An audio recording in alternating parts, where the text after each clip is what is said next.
Alright you guys, welcome back to the channel, John's Moto Garage. Today we're going to be talking about the new 2021 BMW R18. They just finally announced the actual production bike. I did a video a while back on the Concept R/2. Is this going to be the latest Harley killer to take Harley off the block? Is it a Harley wannabe? We're going to talk about all that and more.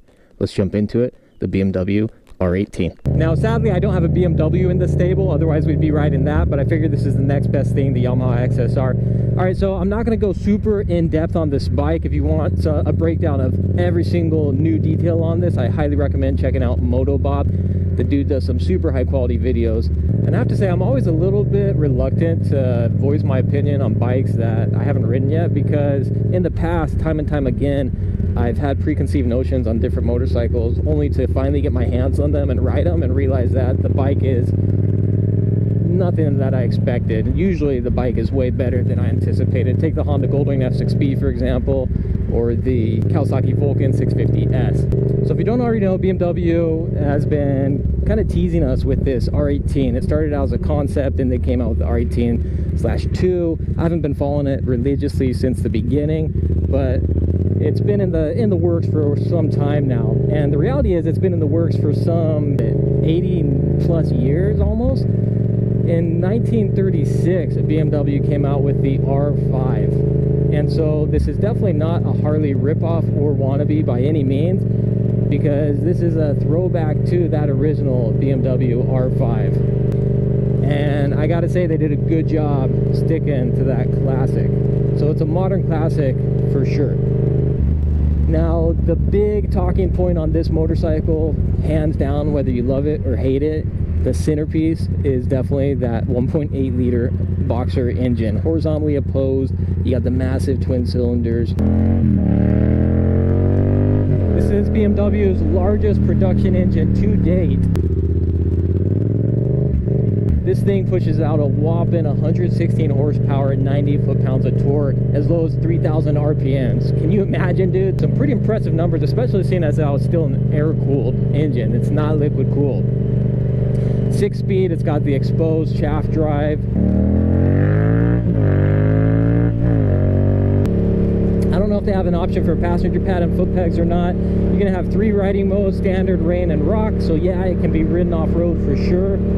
Beefy 46mm forks in the front. I don't know about suspension in the rear, and supposedly there's an optional reverse upgrade as well, so you can be up there at Goldwing status for sure. A lot of people are talking about those mid controls and the cylinders kind of inhibiting taller riders from being able to take this bike out, and also the fear that you're going to be scraping your cylinder heads in the corners.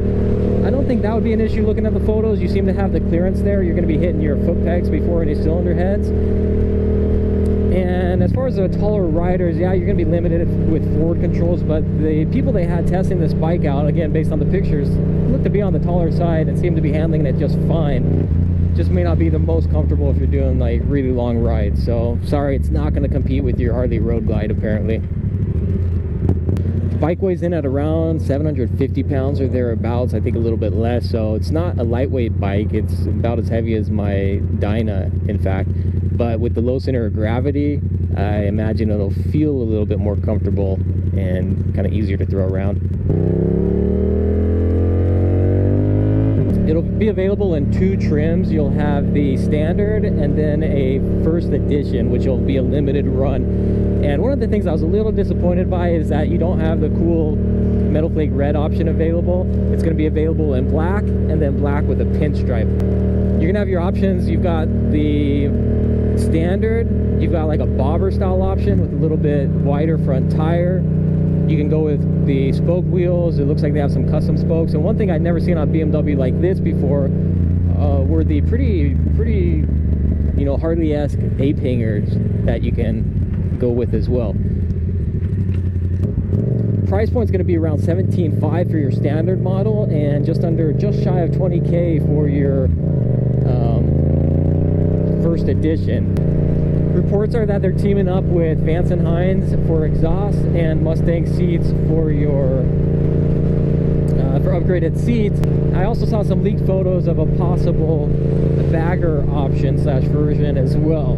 which I don't know, I think that kind of takes away from the coolness of what it is, you know, a bare bones minimalist throwback to the original. But you know, to each their own, I suppose.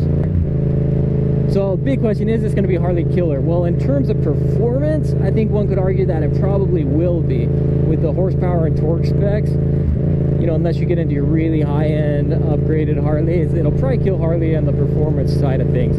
But in terms of like really stealing from the Harley market and taking a ton of people away from buying Harleys to go pick up your bobber style BMW, I really don't think so. Sure, a small percentage of people may go from Harley to this.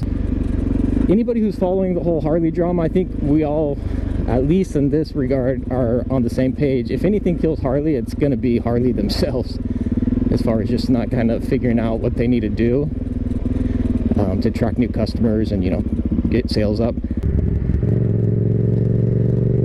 So I think this bike's going to be attractive to a wide variety of people, though. I'm thinking people who have never ridden before and are just getting into motorcycles. While this isn't a beginner motorcycle, we all know a lot of dudes go out and just buy like the biggest bike out there, so it wouldn't surprise me if this is something they're going for. Some people out there know that they do not want a Harley, and so, you know, for those people, this is another cool option. Maybe you're looking at a Triumph Rocket and then you see this and think, oh, that's unique, it's original, there aren't a lot out there. So you may be interested for that reason. Try somebody looking for something a little bit unique. Maybe you're BMW loyalists, fanboys who are looking to branch out into the motorcycle cruiser sector.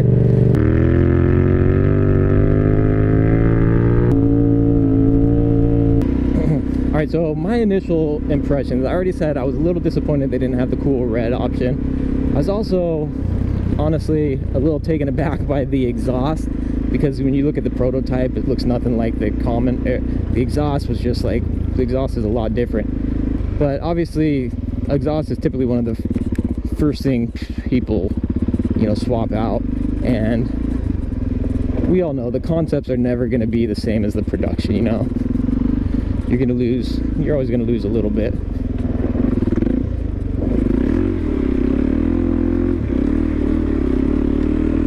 Also, when I first saw that profile picture of the motorcycle, what popped into my mind was the Honda Shadow Phantom. Yeah, I think the I think the real key thing with this is it's unique. It's something BMW didn't offer already. It just gives us another option. But yeah, overall thoughts on the motorcycle, again, without getting my hands on one and riding it, this is what I think's rad about it. The throwback styling. They did a good job keeping it bare bones basic as far as the design goes. That engine and the performance specs, I can only imagine that bike is going to be a complete blast to ride. The exhaust note is awesome. The bike sounds really good. The exhaust look a little goofy looking, but you know, you got emissions and all that you're dealing with. Don't get me wrong, like there's no way I could go out and design anything a quarter as cool as that. So as far as all that goes, super rad. Price point is going to be beyond anything I'm going to be buying, at least brand new. But you guys know me, I'm a cheapskate when it comes down to that. John's Moto Garage, like and subscribe if you dig the content. Let me know what you guys think. I would love to hear, what are your thoughts on this motorcycle, the new BMW. Before doing this, I tried not to watch any videos. I tried not to read too many articles aside from just getting the basics, because I really wanted to formulate my own opinion based on what's available and not just start forming opinions based on what everybody else is saying. I'm sure a lot of other people will bring up some great points that I overlooked, and yeah, it'll be exciting to see what it has to offer. It's cool to have one more option available now. I need to get myself an adventure bike. That thing looks like a blast. Uh-oh, the race is on.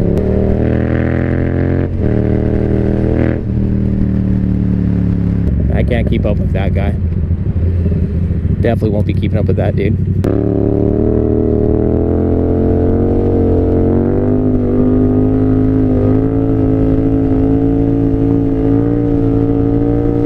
Anyway, so my overall thoughts and impressions, I think it's cool that we have another option that wasn't there before. It should be appealing to people who know that they definitely don't want a Harley but want something unique and original and a cruiser. It may take away a little bit, may compete slightly with some of the Harley market, but I don't think it'll dominate or really take over, have any like major impact.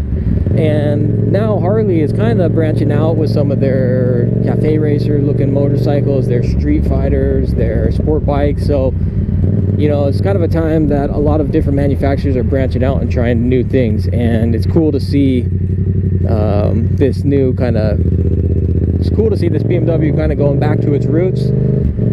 I like the look, I like the design. I can only imagine once I get my hands on one, if I ever do, to put it through the, you know, through the paces, that the bike would be a complete joy to ride for sure. John's Moto Garage, like and subscribe if you dig the content. Thanks for tuning in. Stay safe out there. We'll catch you on the next one. Adios. Nos vemos.